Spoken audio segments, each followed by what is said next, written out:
Rain gently fell on the city sidewalks, reflecting neon lights in the puddles. People hurried home, their heads bowed. Lost in their own worlds, some stared at their phones, others waved for taxis. No one noticed the old man blending into the crowd, a shadow among moving figures. Inside a small cafe by the window, an elderly man sat alone, his trembling hands clutching a crumpled piece of paper. The words on the page blurred like raindrops on glass, but one line stabbed into his chest like a knife. Dear Richard Calloway, due to missed payments, foreclosure proceedings will begin on your property. Richard closed his eyes.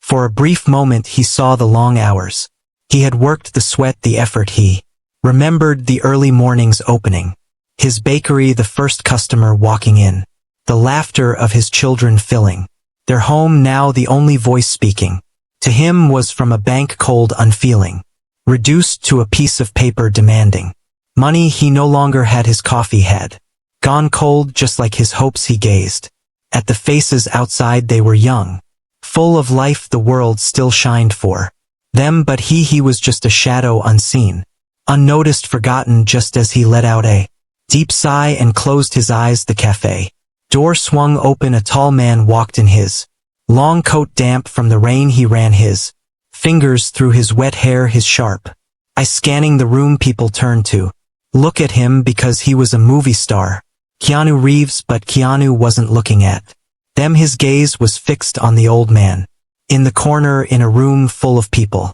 He had spotted someone lost in loneliness. He was the kind of person who could feel that. Slowly he walked over to Richard's table. His eyes moved over the crumpled paper, the untouched coffee, but most of all the tired yet dignified look in Richard's eyes. Then, as if he were asking the most ordinary thing in the world, he spoke in a soft voice, "May I sit with you?" Richard looked up. One of the most famous faces in Hollywood was standing right in front of him, but in that moment it didn't matter. Keanu Reeves being a celebrity was irrelevant. What truly struck Richard was something else. Someone was looking into his eyes. Someone had noticed him for a moment.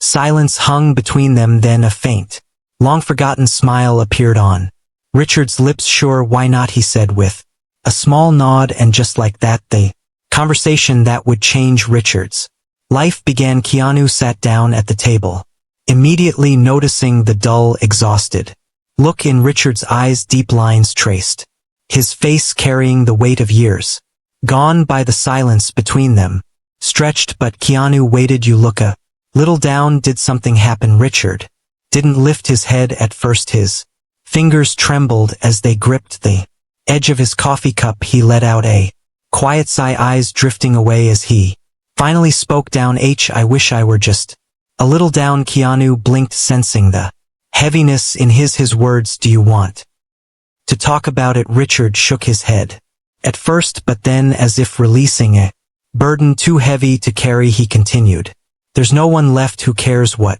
happens to me, no one who loves me, no one who calls or checks in. You know, people don't truly die when their hearts stop beating, they die when they're forgotten. And I'm already gone." His voice trembled, but his eyes didn't water. Perhaps even tears had abandoned him. Keanu slowly shook his head. "Just call me Keanu, and believe me, I want to hear your story." Richard took a deep breath and placed the crumpled paper on the table. Keanu's eyes caught the large red letters printed across the top. "Foreclosure." Richard saw Keanu reading it and let out a bitter chuckle. "You know, Keanu, I've always been a strong man. Even as a kid, I never wanted to be a burden to anyone, but life has a way of hitting you. Sometimes it slaps you hard, and sometimes it knocks you down so badly that you don't get back up." He paused for a moment. His fingers reached for the sugar jar on the table, rolling a sugar cube between them absent-mindedly.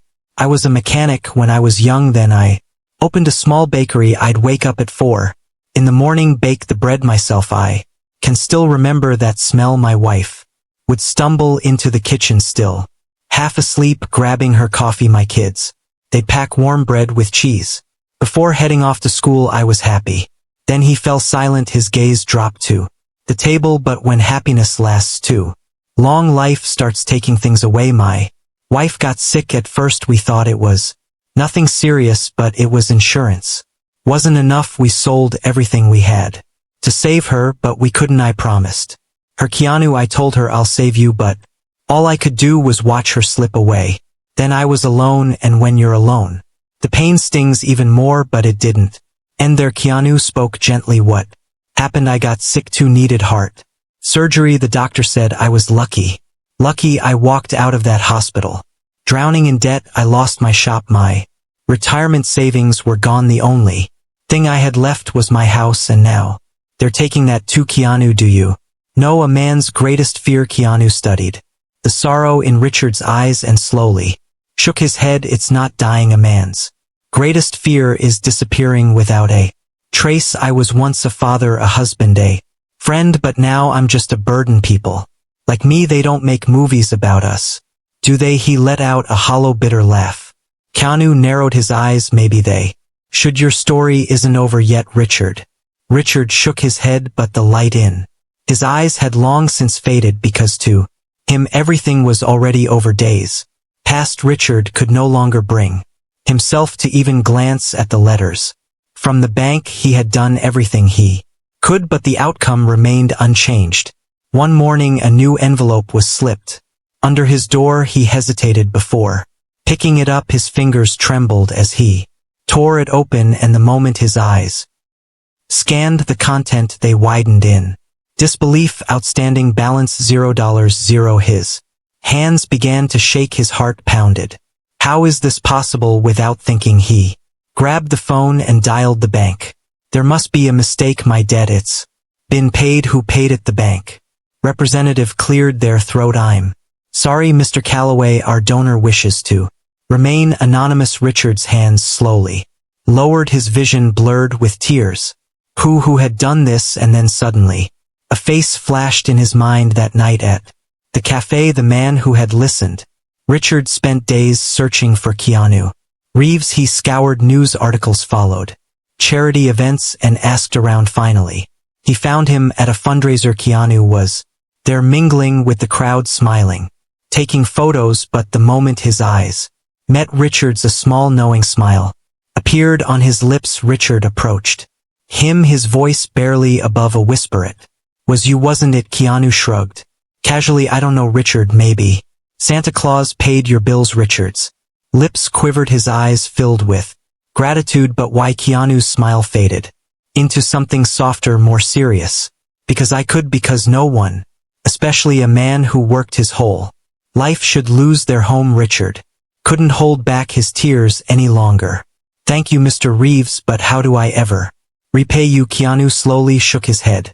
You don't, but maybe one day you'll help someone else. Months later, Richard was still in his home. The nightmare of losing everything had passed, and for the first time in years he slept soundly. But something had changed. One afternoon he heard about a young man in the neighborhood, someone desperate for work, someone standing on the edge of the same hopelessness Richard had once known. And in that moment Keanu's words echoed in his mind. One day you'll help someone else. So Richard made a decision. He hired the young man, taught him how to bake, passed down the lessons he had spent a lifetime learning, because kindness is a chain that never breaks. And you help a stranger if you had the chance. For